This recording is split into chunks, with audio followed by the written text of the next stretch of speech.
சேர்த்துக்கலாம். மாங்காயோட புளிப்புக்கு தகுந்த மாதிரி எடுத்துக்கோங்க. இப்போ ஒரு கடாயில் 2 டேபிள் ஸ்பூன் கடலைப்பருப்பு, 2 டேபிள் ஸ்பூன் உளுந்து சேர்த்துருக்கேன்.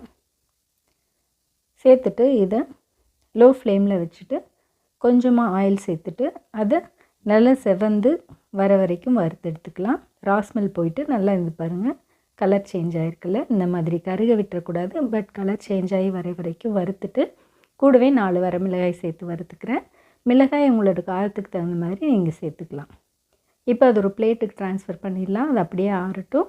அதே கடாயில் திரும்பவும் 2 டேபிள் ஸ்பூன் ஆயில் சேர்த்துக்கிறேன். ஆயில் நல்லா ஹீட் ஆகி வந்ததுக்கப்புறமே நம்ம ஆல்ரெடி கட் பண்ணி வச்சுருந்த சின்ன துண்டு இஞ்சி, 4 பல் பூண்டு அது சேர்த்து நல்லா ஃப்ரை பண்ணிவிட்டு அது கூடவே சின்ன வெங்காயம், பெரிய வெங்காயம் எல்லாத்தையுமே சேர்த்துடலாம்.